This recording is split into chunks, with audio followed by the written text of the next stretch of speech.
이번 시간은 국민 기자들의 생생한 취재 후일담을 들어보는 취재 수첩 시간인데요.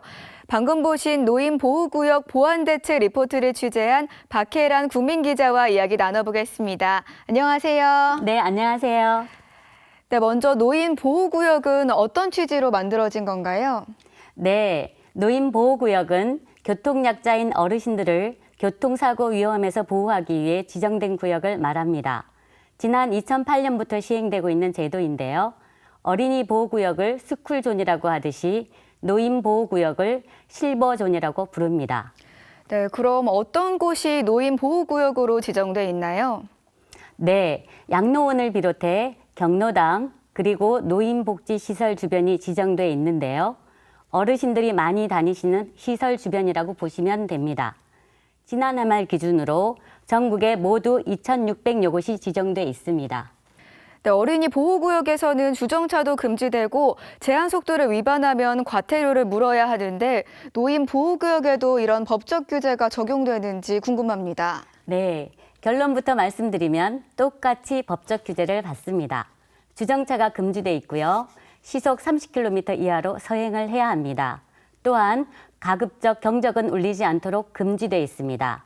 어르신들의 대처 능력이나 걸음걸이가 느리기 때문에 도로를 건너다 사고가 많이 발생하는 점을 반영한 것입니다.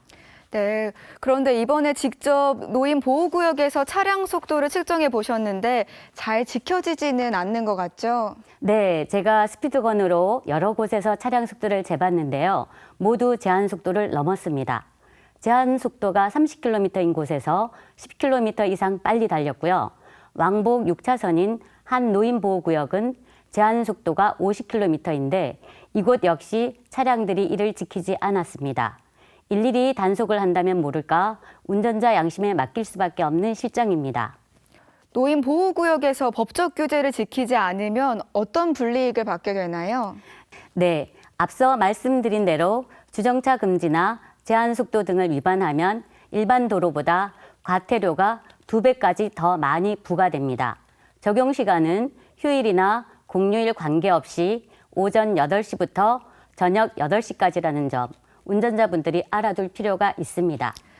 네, 어르신들의 이동구역이 많은 지역을 중심으로 자치단체가 해마다 10곳 이상 노인보호구역을 확대한다고 하는데 안내 표시가 개선될 필요도 있다면서요? 네, 제가 대전의 세개구 지역을 돌아봤는데요.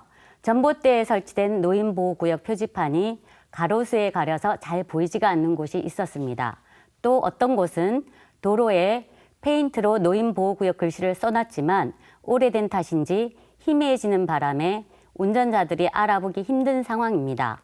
그런가 하면 노인보호구역 표지판이 인도 쪽에서만 보이게 잘못 설치돼 있어 달리는 차 안에서는 아예 보이지 않는 곳도 있었습니다. 네, 문제는 우리나라 노인 교통사고가 많다는 점 아닙니까? 현재 실태는 어떤가요? 지난해 1년 동안 전국에서 보행 중 교통사고로 숨진 어르신이 무려 601명이나 됩니다. 국가인권위원회에 따르면 보행 중 교통사고로 숨진 우리나라 65세 이상 노인 비율이 OECD 경제협력개발기구 회원국 평균과 비교할 때 3배나 되는데요. 노인보호구역이 그만큼 중요한 셈입니다. 네, 그렇다면 앞으로 보완 대책이 필요할 것 같은데요. 어떻게 생각하시나요? 네, 무엇보다도 운전자들이 조심 운전하는 게 가장 중요하겠고요. 노인보호구역 안내 표시를 좀 더 확실히 하고 감시 카메라 등 안전시설을 늘리는 것도 필요해 보이는데요. 단속도 중요하지만 자치단체에서 노인보호구역에 대해 적극 홍보하고 지도하는 것이 바람직해 보입니다. 한 가지 덧붙인다면요.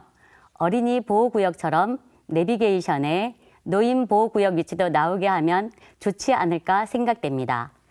네, 박혜란 국민기자와 함께 노인보호구역 보완대책 리포트에 대해서 이야기 나눠봤습니다. 오늘 함께해 주셔서 고맙습니다. 네, 고맙습니다.